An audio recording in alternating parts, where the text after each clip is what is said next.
Before we get started, download or press the subscribe button on America New Network, and also subscribe on your app store, on your Roku, your Samsung TV, any Apple phone or Apple device, your Galaxy phone, any one of those, and more.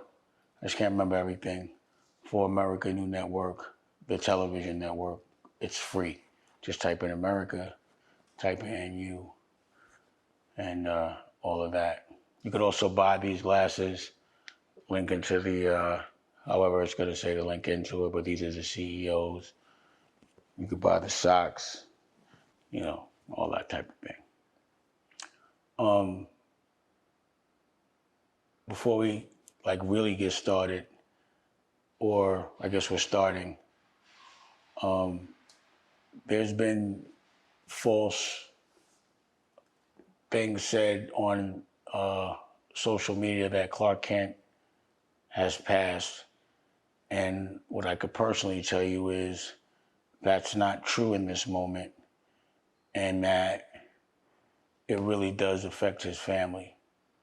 So, I personally know that it doesn't make the family feel good at all. So if you could stop doing that, or anyone pushing that narrative, maybe your intent was because you heard it, but just make sure you know the facts. And, recently, one of my friends, and I call him a friend, a brother, pause. Big Chuck, he hit me and said that he had heard that Clark wasn't doing so well, that he may be in hospice. And, Big Chuck is he was the dude that connected us to Michael Jackson that time. And he brought a lot of people around us. He was like the guy in LA that was one of us, and he still is. And, from my interaction with him and the best of my understanding, and us still talking, he has not changed at all. He's still that dude. And you'll find that, at least with me, there are people that I stay connected to, pause, for years, 20, 30 years, because they just haven't changed. And the reason why we stay friends is because I haven't changed. And he's one of those guys. I would say Earl's brother Chris is like that too. He's just one of those guys that no matter what hasn't changed. So he's a guy I still enjoy talking to. And the people that I still talk to are people that haven't changed. So when someone like that tells me something, I take it serious. So I'm like, yo, who told you that? Is there any way I can get in touch with his family? Because I know he's not going to pick up the phone if there's any truth to this. So he sent me his wife's number, and I hit her, and I was able to talk to him. And he's still here, but he's not doing so well. And, I was able to ask him certain questions. Because you got to realize, Clark, he put me on. If it wasn't for Clark, I wouldn't have any of the things, none of the things. There would be no Roc-A-Fella. So Clark, so let me just tell you the story. And I don't care if this is trending, and to be honest, not to get off the subject, but I will talk about the things that are trending just to get your attention. And then I want to tell you about what's really on my mind. And, that's just what it is. And what Clark did was, when I was trying to get a record deal for the Future Sound, my cousin Darian was my partner, but he was away in college, and his stepfather was at one point president of Casablanca Records or Sony, or a lot of that. And his intern, he had an intern named Kevin Woodley, who was now A&R at Atlantic. So he sent us over there to get a deal with him, or to shop the Future Sound. And Kevin would have me sitting in lobbies, and I just felt it was really disrespectful. I was coming from the street, and I was becoming frustrated, and I met Clark in the lobby of Atlantic because he had just been made an A&R of East West and Atlantic, and immediately he was like, "Yo, I don't want these guys disrespecting you, having you in the lobby. I'm gonna set a real meeting up with you," and we became friends. One time he did have me in the lobby, and I expressed myself to him how I didn't like that, and he acknowledged it, and we moved forward. And from there, he gave me my first record deal with the Future Sound. And from there, he introduced me to every single person I knew in the industry. He basically, snuck me into the industry. And he took me with him all around because what people have to understand, number one, he's dead nice. One of the best DJs skillfully that ever lived on the planet. He's dead nice. And the DJ is in the party every day, so they know what's happening. They know what people are reacting to. So he also makes beats. He made a lot of records that people don't know. Like Grab Your Dick If You Love Hip Hop. The Biggie record, he made that. He made that record recently, or like a year or two ago, with Kanye and I think Little Pump, where they was in them costumes, hey, whatever that was.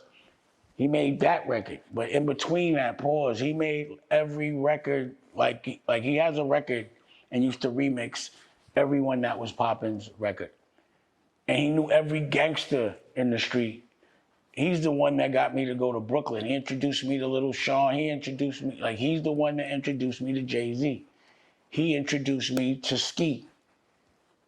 You know what I'm saying? And Ski's the person that produced ultimately Reasonable Doubt. So he was the guy that knew how to curate the right people. He saw talent, he saw the talent in me as a businessman. To be honest, he should be the person, or should have been the person, that was running anything that had anything to do with hip hop. But also, he was DJing with Kool Herc. So he knew everyone from before. He was the DJ for Dana Dane. That's how I knew who he was. I knew him first as the DJ for Dana Dane. And Clark became my brother. And it was so many people that he introduced me to that weren't famous, and then years later were, like Alicia Keys. He introduced me to her before she caught the lick. Dawes Effect, he was telling me, this is putting y'all out of business, and that's a whole nother story, because they were signed. I was talking to Do It All today, who's the, city councilman in Newark, but part of, Lords of the Underground. If it wasn't for Clark, I wouldn't have known them. We've known each other for 30 years. And, you never really know how much you care about somebody until something happens, like pause. You don't know how your body's gonna react. But I've been crying for days, on and off, and I'm like, damn. And I'm going to see him right after this. But I do want people to understand that he is the essence of hip hop. And he should be celebrated as such. He's way more than a DJ and a guy that, always had good sneakers. We were always in a competition of who had the best sneakers. What he would beat me at is Pellies. Right now, that's what he bought. He bought Pellies, he buys Pellies. Yeah, every Pelly ever made. Sneakers, he turned it into, somewhat of helped turn the culture of sneakers, but that one I wasn't giving him. We used to battle. But I didn't buy sneakers to collect them. I bought them to wear them. I just like them in bulk. I don't save sneakers, And, that's a problem. Now I am hurt. All that other shit don't mean nothing. And when I wake up in the morning, after seeing the Puff situation, I'm like, damn, I'm happy to be free. And then when I see someone that is a good person from the, heart, we all got our shit with us, but overall, that is a good dude. And all he did was recognize stars and help him get there the best that he could, and never really wanted to get compensated for it. But the fact that he's going through that and he's a good dude, you know, I gotta appreciate just being able to get up in the morning and cherish every moment. And I have to celebrate every day.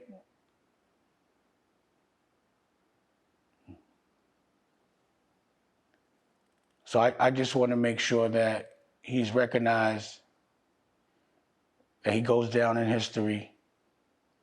Because again, if it wasn't for him, I wouldn't have any of the things that I have. And if I did, it probably would have came with some degree of compromise. So I wanted to just make sure that I paid the proper homage and respect to the person that I'm recognizing, that he don't have to even ever say it. If it wasn't for him, there would be no Roc-A-Fella.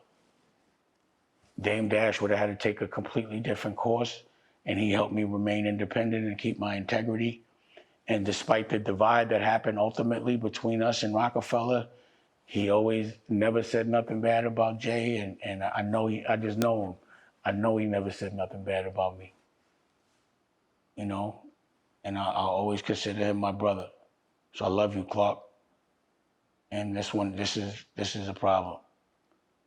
This is all that counts. This is why I say it's so important that no matter how much money you got, your health is everything. And because of you, I'm gonna celebrate your life every day by making sure that I live and marinate. And when I spoke to him, I said, "Is there anything you want me to do?" And he said, "I just want you to be a better version of yourself every day."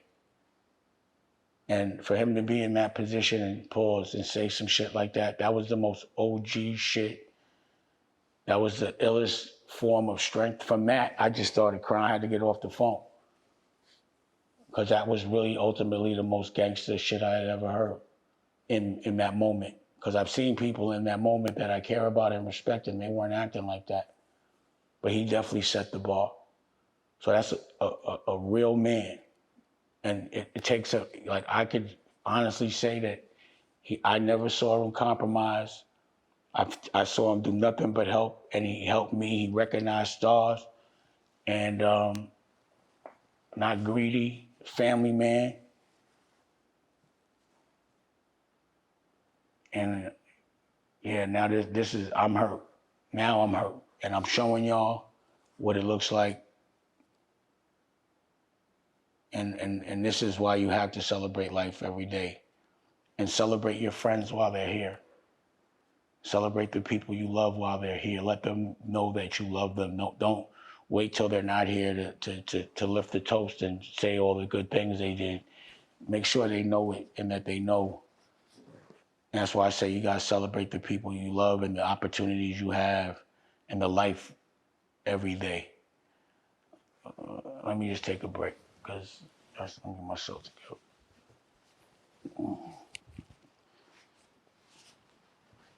So I had to take a quick break because I was feeling a little emotional, but then I realized that, you know, I'm diabetic. And what happens when you're diabetic is your blood sugar can be high if you have too much carbs in your body and you haven't put enough insulin pause in your body. But it also goes low. So what happened was, because my tester was acting funny, my Dexcom, and it was giving me wrong readings, so that's why you have to calibrate it, meaning you have to test your blood physically. It was telling my blood sugar was lower than it was, so it was like saying it was 150, but it was really 200. So I had to put 220. So I had to recalibrate it and put more insulin in my body, and I haven't really eaten. So now my blood sugar goes down. So now you go low, if y'all could follow me. So now my blood sugar is low, and then you have what's called a reaction. And what happens is you start to sweat, and you have to get sugar, quick sugar, to make your blood sugar get back. Now, what will happen is, now I got orange juice, and you know, I used to eat Mike and Ike's, and I have them, but we want to have the most natural sugar, so I guess we go to Publix, and Rocky gets these. These are like more, I guess, more natural. So I have some gummies. And I'm not mad at it because I like it. And I feel shaky a little, like I just feel a little weaker for a little while. And then we got these jelly beans from the Publix and where we were at, but they don't have it in Florida. So take a little bit of that. So now, right now, I could be like, because I feel really hungry, I'm having all this sugar. And it takes about 15 minutes for me to feel better. And then between that time, you keep eating, and then your blood sugar will get really too high again. So I'm not gonna go too ham. But that's what happens. This is the life of a diabetic.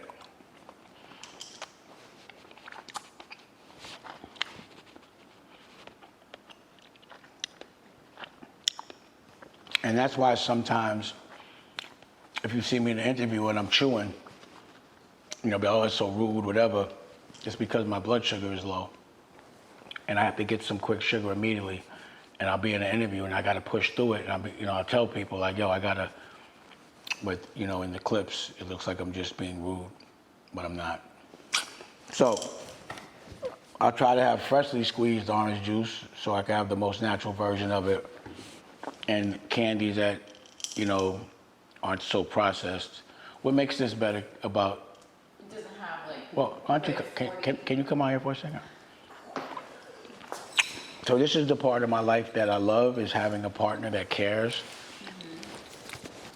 And that can actually tell me, and hopefully you can hear from my microphone, like tell them why would this be better than Mike and Ike's, like a natural. Okay, well, it doesn't have, it's flavored with actual fruits, so that it's not flavored with red 40 and artificial dyes. And also, there's a red dye out there that most red food coloring is made from. It's made from bugs. So, just so you know. So the red 40 is in the Mike and Ike's. Red 40 is in Mike and Ike's. There's also another bug food dye that's smashed up beetles, and it creates like your favorite red velvet cake. It's made From beetles? From beetle juice? Literally. It's like smashed up beetle juice. That's not the worst thing in the world. At least it's natural, right? That's what, so when And what about this one? ingredients say natural flavoring, that encompasses it. There's also another one, that's a raspberry natural flavoring.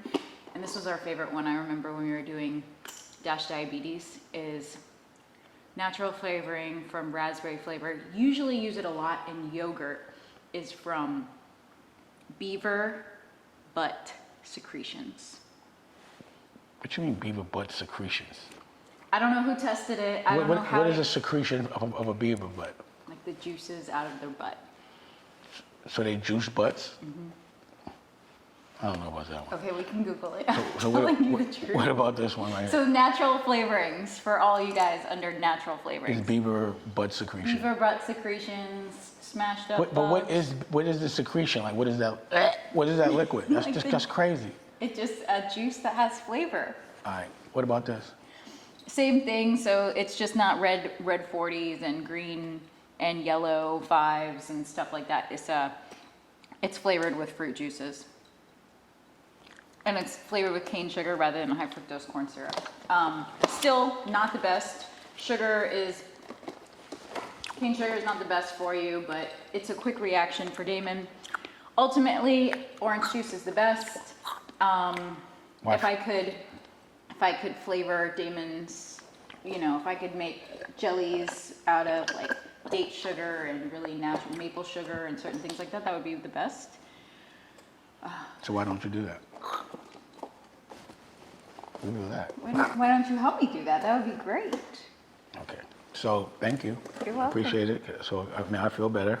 You want me to take this? Yeah, please. Okay. And also she's the producer of my show, Right. and the director. And we have Josh. Happy birthday, Josh. Happy He's birthday, back there. Josh. He just got some CEOs, so he's rolling. Yeah.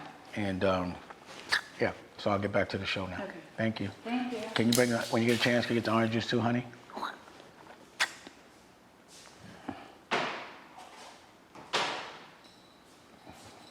It's great when you can work with your family and, you know, she has the OSG shirt, she wears it proudly because she has books out and she's now accepted by principals and respected, and she's invited to do, to teach curriculums and also to go back to school. So that means, you know, now she knows everything. So like in these kind of moments, this is the reason why I have such a low tolerance at times for people that are overreacting to a great life. And, you know, to me, a great life isn't, again, particularly the exact life that you want, but it's the life that you need. If you're healthy and you're free, then you're living a great life. Period. If all your bills are paid and you got money in the bank, but you're not free, or if you're sick and you can't enjoy it, trust me, you prefer to have your health and your freedom before anything. And other than that being compromised, everything else is bullshit. A bill, what people say about you, your credit, anything that can be fixed is nothing but a challenge. But if no matter how much money you have, you can't get out of jail or you can't get out of bed and it's beyond your control, now that's a real problem. And sometimes it takes going through a real problem to appreciate how good your life is. So what I do, and this is part of my motto, is every day I look at what I have, and then I look at what other people have that I know, and then I'm like, relatively speaking, I'm healthy, I'm free, I'm around the woman that I love every single day, all day long. We eat good, and our quality of living has not been compromised. I'm gravy. And I have a guilty-free conscience. Like, I know what I've done.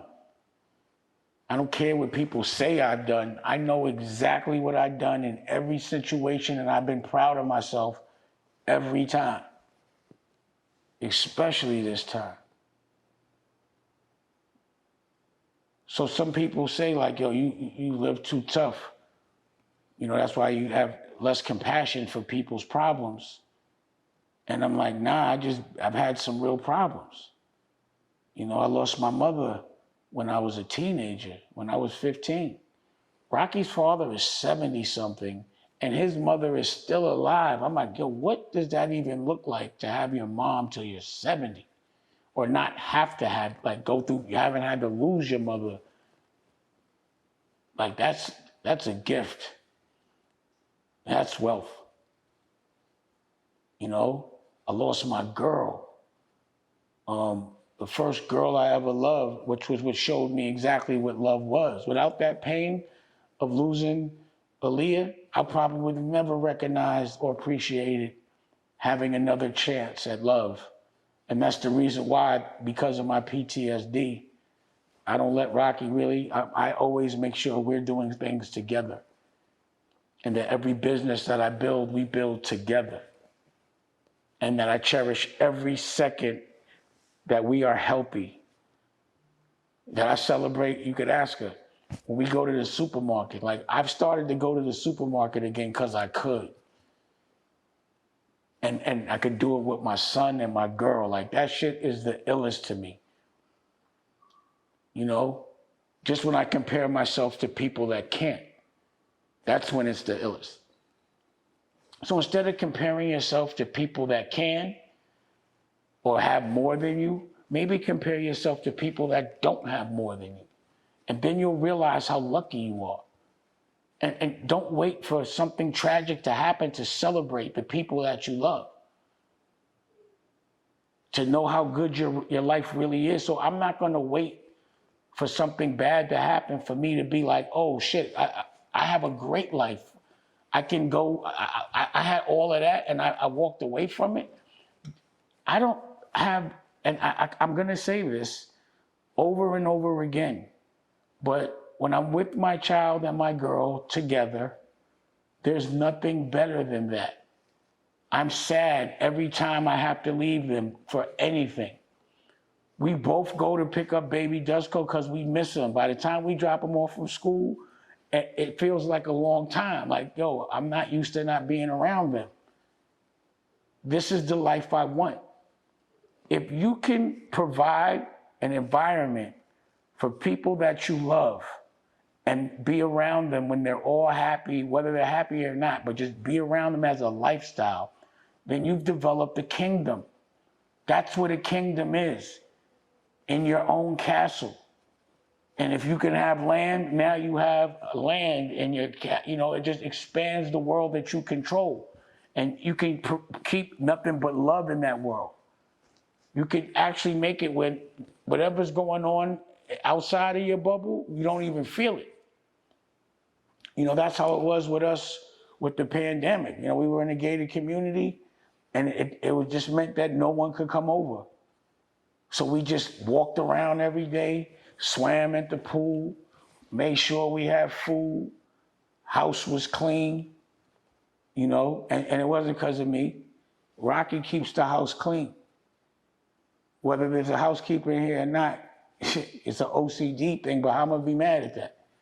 But she'd be mad at me about that. But so I just want to put things in perspective of why it's hard for me to be worried about shit. Why I don't care what people say. Why I'm not worried about a bill or taxes or all of that. Because none of that shit hurts. Pause. Jail and death and sickness. That's all that matters. That's what hurts. If you have the wealth of health, then you have to know that you're winning. You should be happy. All right, Dan, what's up? What's poppin'? So, what do you think about the new lawsuits with the new lawsuit updates with Diddy? So, I guess as expected, there's going to be 120 lawsuits, right? So, like every week, I guess every Monday, I'm expecting a lawsuit drop. And, you're going to hear about allegations every week. And, certain things you hear, you really don't know if it's true or not, but they could be true. So like when they were saying that they had the drug in the baby oil, pause, again, I didn't know if it was true or not. I don't think it is from what I heard, but it was like, damn, it was, you just start to go through all of these different scenarios of like, they put in the baby oil too. But you're gonna have to filter the stories now. And there's gonna be so many of them. And to be honest, talking about this subject has become exhausting to me. You know what I'm saying? It's like, I know it's trending and everyone's talking about it. Like when I speak on it, I more or less want to speak on it as it relates to how it affects me. You know what I mean? So like how this has affected me is it's made me really paranoid. It's made me want to grow a farm and only eat the food that I've grown myself. And Farrakhan, who's another person that should be celebrated, he sent for me years ago. I thought I did something wrong. And when I went and bought Raquel, it was because I was talking about farming. And he was like, the way you protect yourself is you got to grow your own food. This is what he told me. And I'm seeing that, there's a lot of complicated layers of things that I would never expect to be going on. And because no one's speaking, your imagination goes. So it's like sometimes I'm like, damn, it's hard to process.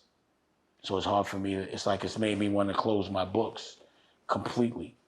And it made me think like, who's a double agent? It makes me rethink things and all that. Like, it makes me reflect because I'm in this moment, you know, a lot of the people that are being spoken about, I have active problems with them. You know what I'm saying? And these are like, now from what it sounds like and what I'm seeing, these are like the worst people I have problems with. Like they just don't stop. And I could tell you they don't. It's a pain in the ass, pause. You know what I mean? So what I think is, again, as it affects me, I didn't realize, based on what's being said, that Puff had so much control over so many people in so many industries. And it's a tight-knit circle. It seems like they all keep a good secret. This is what it seems like. And it seems like they're very loyal to each other. So if the guy that I'm having a problem with is over there, and that's part of their circle of coolness or black excellence or whatever that crew is, that would mean that I can't do business or I could never do business with Puff, even if I wanted to. And probably that to me would mean I can't do business with anybody else that was in that house, that was in that club. So now it all makes sense. You know, like certain people that were cool with me all of a sudden just stopped. Like Kevin Hart, for example, who's another person that I look at like he was on Roc-A-Fella Films, right? Like I discovered Kev, and you know, so what happened with Kevin and I was we kept up with each other, like up till he was in NYC. He was doing a show at the New York, where was it at, Rock? NYU. In NYU. And I went to go see him. At the time he was with Tori, he still had his family with him, and he was getting into bigger venues. And, you know, we got pictures, I gotta find them. And then the next time it was the Garden, and I didn't get the call. And we just stopped being cool. It was like all of a sudden, the minute he got to a certain level, he stopped calling. And that's happened with me with people where once they get, and then all of a sudden there's a whole new set of friends. And now I see him over there, like I didn't know all this, but I see him over there, you know, they got the tapes of him at the party with the mic, and when people ask him questions, he's real serious, and I'm like, damn, what the fuck is going on? Kev was over there too? And now, if I could ask him, I'd be like, yo, what the fuck you was doing over there? Like, because I've known these people for 20, 30 years. So I could, you know, we talk like that. So it wouldn't be like an uncomfortable conversation. You're a comedian. I'd be like, yo, you had the baby or you was next to the bed. Like, you got to tell me so. And why are you being so quiet about it? You know what I'm saying? But again, it all makes sense. It'd be like, well, how come all of a sudden it was just all of a sudden you new friends? So what it leads me to believe is, if you're going to be friends with those people, they make you choose a side. And there's a lot, I'm like, damn, I got to do, like literally my instincts were right. I really have to do everything on my own. You know what I'm saying? Why do you think that happens though with people? You think because they reach that level of success, or is it like the pressure of the industry? Why do people change up like that? Well, the thing is, like I was saying about people that I'm still cool with, are people that actually don't change.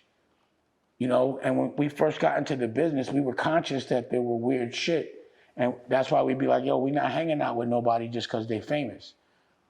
You know what I mean? Like, that was my thing. Like, just because you're famous, that doesn't mean we hanging out. It's almost corny to me to hang out with someone just because they're famous. I think it's cooler to be with normal, cool people because they're talented and because they're going to create new stuff, not because someone's exploited something old. And that's why you see my peer circle is a certain kind of, like, it's usually before they get great. And that's why I know them like that. But, you know, some people, you know, again, I'm at an independent level. I'm not really trying to be in that circle. Once you get there, you'll understand that it's corny and that there's some compromise that you have to do to be there. So I just chose, like, I don't want to be there. I'll do it independent. But people that have never experienced it, once they get offered it, they have to experience it one time. And it's like an addiction. Once you get a little taste of it, sometimes you become an addict. You know what I mean? And what I find is the biggest groupies are literally the famous people. The most famous people are so impressed with other famous people. Why do you think famous people are so happy when they're in a room with other famous people? They just love being famous. Like, some people love being talented, but I find that some people really love being famous. Like, you have to if you go to every single party. If you're on every red carpet, every award show, every fucking podcast, every time there's a camera, if you're there at every football game, every basketball game, that means you don't love your privacy. But I'm a person that I love to leverage my celebrity so I can create a better environment for my privacy. Pause. That's just how I see things. So I just think, also, to get to that level of people that are addicted to that, you have to be compromised in some way for you to get in that club, because they got compromised to get in that club. That's all they know. So, I just feel like once you get in that club, whoever, because what you got to remember is I was there. I was offered these opportunities to sell my culture out, but I just told them no. It was offered to me. So I made Paid in Full with Harvey Weinstein and Bob Weinstein 10 years before anyone was thinking about the music business, and they just paused, rubbed me the wrong way. So I wasn't going to be the guy to bring nobody no girls. I wasn't going to be the guy to make money off of the demise of my culture in a corny way so that they could make money. I wasn't going to be a part of any of the freak off shit, pause. And I don't want to call it that, because it seemed whatever they were doing that got homie jammed up. I just didn't want to be a part of any part of elements of that at all. And I chose to do it on my own years ago. And when you say no to people, they don't like it. And then they tell all their friends in every other industry, yo, he's going to tell you no. So you don't work with him. But I thought it was just in the music business. It is in every business. And that's cool. I don't want the devil's money. I don't want to make the devil no money. I don't want to hang out with the devil to get money. And that's not a race. That's a mentality of people that want to exploit creatives and cheat to get where they got to go and do things that are considered weird. That ties into like what Stephen Baldwin said about you. Like, how do you feel about what he said recently about you, about that you're all about your family, you created your own business, you stepped away you did what was right for you. I thought that was mad random, right? But it was dope. To me, number one, it was crazy to me that he could sum that up so quickly. And it was because he's objective. He's from another culture, and he was just studying the business, And it was like, cool, I actually posted it up. And I think he was in Usual Suspects. And I fuck with Usual Suspects. You know what I mean? And he's a good actor. So that's someone that I actually watched on TV when I was young, was in a movie that has inspired me to make other movies in that way. And he's saying some shit, he's recognizing that. It's funny because most people from my culture can't recognize that or celebrate that, because it just feels like there's some narrative that they've been programmed to believe for some stupid ass reason. But I thought that was dope, that beyond my culture, other cultures and people that recognize art that is, considered serious in their industry can appreciate that. All right, Dame. So Fat Joe was recently on Shannon Sharp show. How do you feel about what he said? So I don't want to spend too much time on that, but I guess I didn't see the whole thing, but I got sent the clip. And number one, Shannon Sharp asked the question, and it just seems like I kind of hurt Shannon Sharp's feelings when I did his show. so long ago. And it did well, but I didn't have it. And it just seems like he continues to ask questions so that people talk about me. I don't know if my name is trending or it's because that's clickbait, but I do believe if he's going to ask people questions about me, then he should be able to ask me the same questions about what they're saying. And there's an open line of communication. And our deal was when he interviewed me, I always make a deal if you're not paying me or paying the company that you have to do a swap. So like you come on my network, pause, and do an interview with me. So Shannon, you actually, based on us being men of our word, you owe me an interview. But one of my questions on top would be like, why do you keep asking people questions about me? Well, Fat Joe, he said that he didn't mean to offend me, or I guess I took it wrong. So if that is the case, that's cool, and I appreciate that. I did appreciate what he said about, what I've done for hip hop, and that's why I was kind of surprised that he was saying anything at all, because we never had that kind of interaction. It was always a very mutual respect. And when he said the thing like he knows, I didn't quite get that one, but I'm not ever going to get on any kind of what's against the shit. I'm 53 years old. I haven't been in the street 30 years. I do still live by certain principles. So maybe where he was saying we're not the same is that because of our street principles, there's certain people that we can never work with if we're still true to those morals. So if he's not still true to those morals, and based on certain things he said in those interviews that he works with, those street morals are not the same. And, that's one of the reasons why I chose to take a different path. When he said I was in a sorry place or he felt sorry for where I'm at, I don't really understand that part, but I kind of do. I now understand who he's managed by. Those are the same people on the court with, or that have been trying to devalue something I'm trying to sell. So it kind of makes sense where that conversation there came from. And, for me, I made my choices based on the people that raised me, sort of, or the people that I saw as I was growing up. Like I grew up with Roussel. He's like my brother. I paid for his appeal when he got convicted for the electric chair. He did his time. He did 27 years. And I hold myself publicly to such a high standard. I look at myself like I'm the last of a certain cloth that lives 100% by a certain creed. It's that cloth not many people are cut from. So the people that are still cut from that cloth, they're still in my life. Like I'm still being taught and guided every day by people that are older than me. And I still have to be accountable for my actions. And I don't want to even do something that is contradicting what I've been taught. So the street game is a little different for a lot of people. There are a lot more tolerant of things that at one time the street wasn't tolerant. I got to leave the street when I was young. The last people I saw were people that did the time.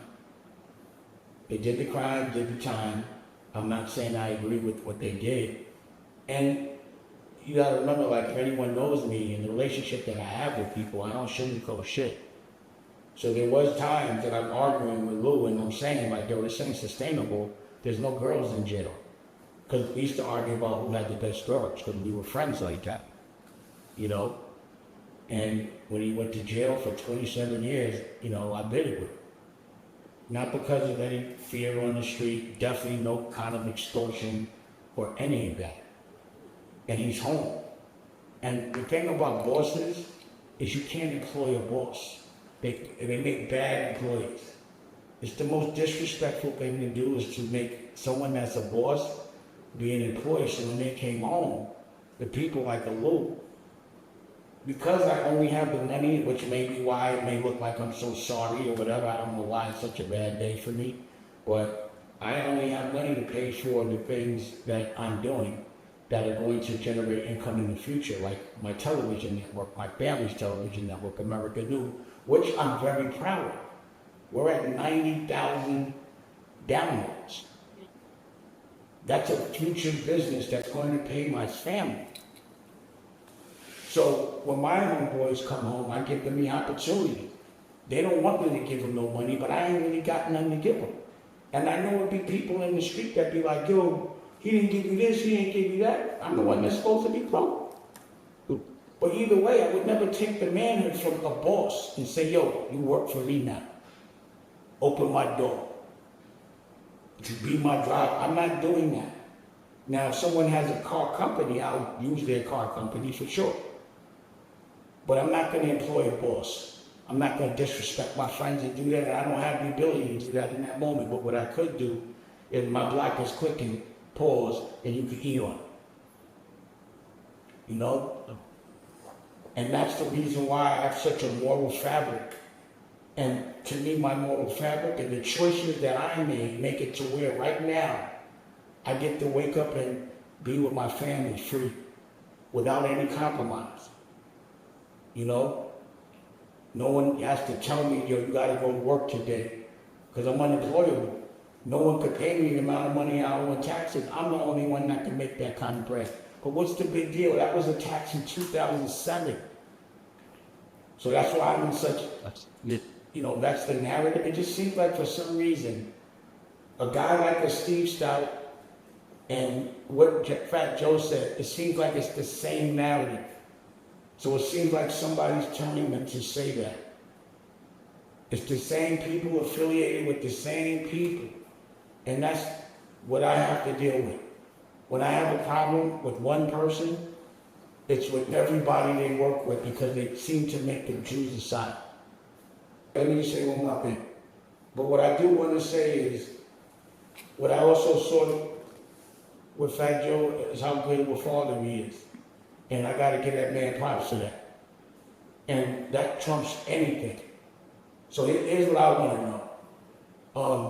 If you have this kind of respect for me, because of who you work with, would you be allowed to get any money with me? Would you be able to do a business with me? Would you be able to put something on America New? Can we show the culture that we don't have a problem and work together? Can we do that? I guarantee you, I'm down. No matter what, just to show, for example, that people that have disagreements in this culture don't have to fight. People that are working with people that don't get along with other people for whatever reason it is, don't have to choose a side, they can work. But if I offended you in any way, my bad. But all I did was you called and said something about me. I said my opinion on what you said, and I just repeated things that you said proudly. Like, you know, you said you were winding time proudly. I would never dye my beard. We do things different. There's no disrespect. It's just something that I was saying to showcase how we are different. That's all. I don't want to pretend I'm young, and I'm not saying you are or anything. I'm just saying there's definitely fundamental differences in who we are. But you got it on the gangster shit. You got it. I would never. You got it. I know. I get it. So what about 50 Cent's residency in Las Vegas? What do you think about that? But to me, that kind of shit is really my business. You know, if you do it, congratulations, whatever, hope it's successful. I just wanted him to drop his network. But what I want to do is I want to thank 50 Cent because since he called my name, he's actually been a big part of the trajectory of how successful we've been moving. So we went from like 50,000 downloads to 90,000 downloads since he said my name. We went from 115,000 subscribers to almost 170,000 subscribers on our YouTube. You know, so to me, if you're in the business, if someone says something about you that may not be complimentary to you, your ego can get in the way, but don't let it. Figure out how to leverage it and make some money from it. because that kind of exposure you cannot buy, you know? And I know that's why certain people don't want to say my name or say my network, because they know I don't care what you say about me. I'm gonna make some bread off it. And the reason why I have to is because I don't have the luxury of having a team of lawyers and people that work with me in all these industries, and I'm not in this some kind of club where I could just make a narrative up about somebody. I have to fight the narratives that people say about me daily because people are talking about me daily. Who's gonna speak up for me? Nobody. So I speak up for myself. And I have the ability to do it, which is the reason why I developed the network in the first place. So I can control my own narrative. So no one can have something on me so they can tell me what to do. What do you think about the Kanye lawsuit that came up? So no matter what, Kanye is my brother, so I'm going to always hope that what's said is not true. If it is true, then, you know, I feel bad that the girl had to go through that. But as a person that's been accused of sexual assault and went through a whole trial and got the press of the accusation, but didn't get the press of when I won the case, knowing it was bullshit, you know, I would have questions. And my only question would be like, I think, again, I don't want to say the wrong shit because I don't be getting everything clear. There's a lot of different stories. But I feel like he said, like, something happened that she was uncomfortable with, and then she went to work with him. So I would want to understand why that happened, you know. But like, again, right now in this very moment, every day there's going to be lawsuits, you know, and you're going to have to filter through the bullshit ones, and you're going to have to see the ones that will really stand up in court. But it's like part of the game catching these lawsuits. I'm always in court for lawsuits. I always have to have lawsuits. And you know me, I have them with the same fucking people, and it's always because of defamation or some other dumb shit. It's really important to know if you're going to be on TV or be in the public eye, it is important to know the rules of what you can say and what you can't. When they say that you have freedom of speech, it's freedom of speech with guidelines. But you should know the guidelines of what should be held responsible. So the lesson of today is if you have to deal with, this is like a word for me that I could barely pronounce, bureaucracy, right? Did I say it right? Bureaucracy. I was talking to Principal Akbar from Westside High in Newark, and he was talking about he has to deal with certain bureaucracies.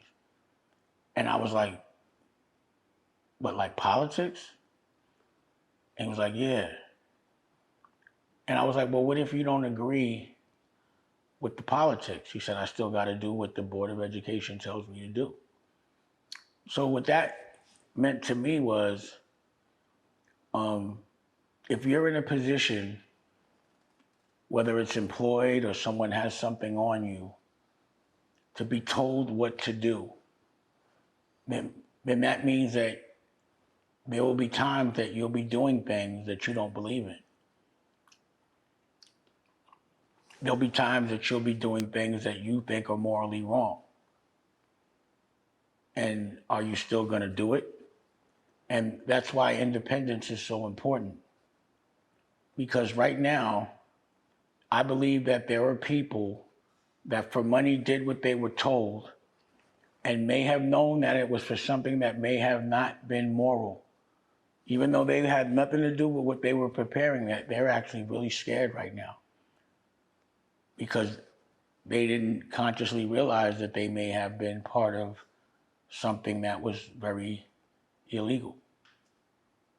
And you don't ever want to be in a position where you catch the buckshot of someone else's karma, which I've said before,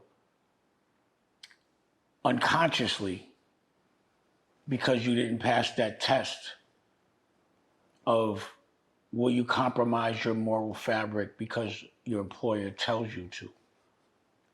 Or now that someone has something on you because you participated in something, now you have to do things that you don't want to do, like talk about me in a podcast, something like that.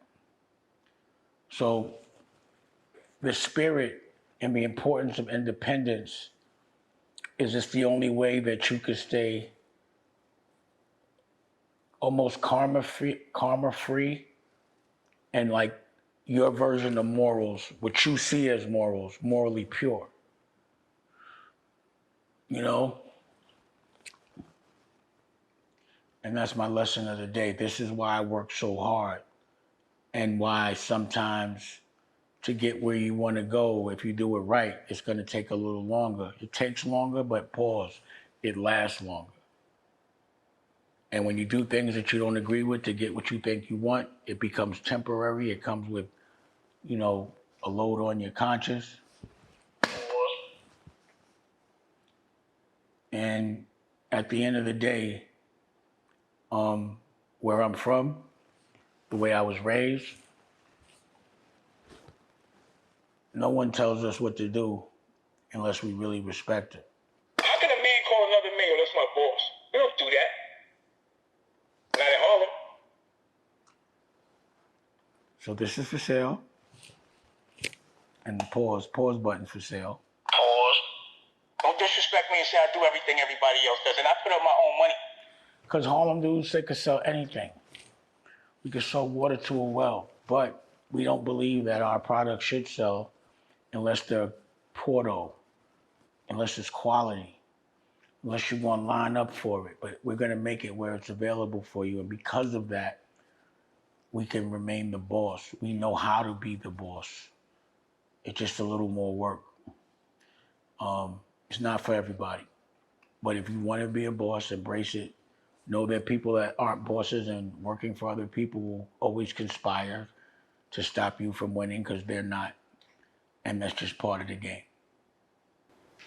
I just feel like, so Dame, so what do you think about when you see like people leaving comments like, oh, Dame being chatty patty?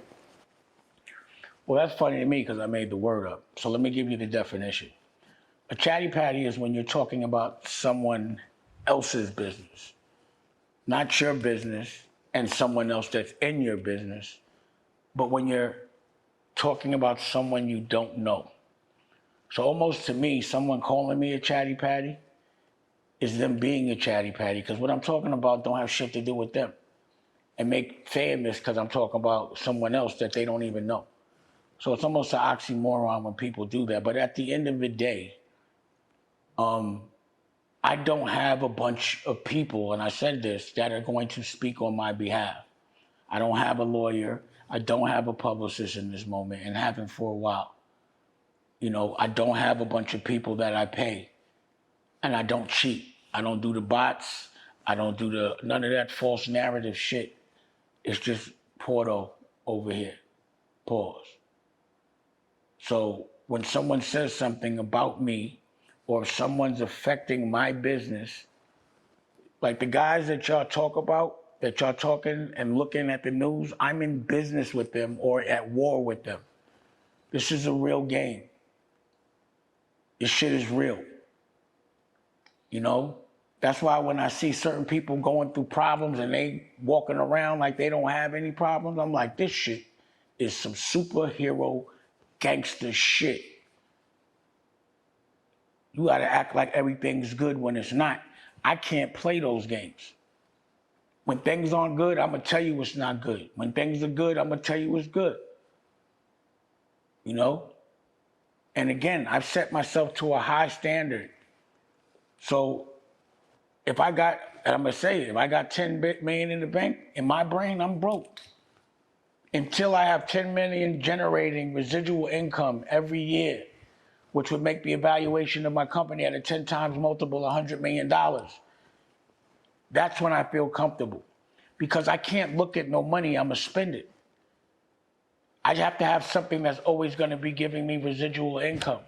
So I'm gonna pause, keep feeding that monster until it spits back. I said pause. You know what I'm saying? So that means I'm investing and investing and investing until that shit starts to just make money. And you know, baby Dusko is 4. He's going on 4. All my other children aren't children anymore. I paid for all their colleges, and as you see, for some reason, this narrative is that they're chasing child support. It's like $100,000. That's not what the beef is right now. Pause. The problem right now is they're trying to calculate future child support. That's all. That's it. So also a little update about Roc-A-Fella is that the auction has been called off until they figure out how much future child support will be taken out of this, which I don't mind because it goes to my kids. And who gets paid first will order. So will it be, it's always going to be child support first, and then it's going to be the tax, and then it's going to be the creditor, the people that have sued me for defamation. All 4 people, whatever. So that's what they have to determine. But it doesn't mean it's not for sale. And it also means that, yeah, if you do buy it, you're probably going to have to straighten it out in court because they're going to say that he gets it back and they've already applied, they certified applied, which doesn't mean anything, but they just applied. But they're definitely going to try to make it where it goes back because that's what they do. And you'll have to deal with Jay's lawyer who represents Roc-A-Fella Inc., which to me is a big conflict, but nobody in business wants to talk about that. So yeah, that's what I feel. So I was talking to Graf the other day, and I saw something on Instagram where Bleak was like, Graf is bringing the rock back. Pause. And I'm all right with it.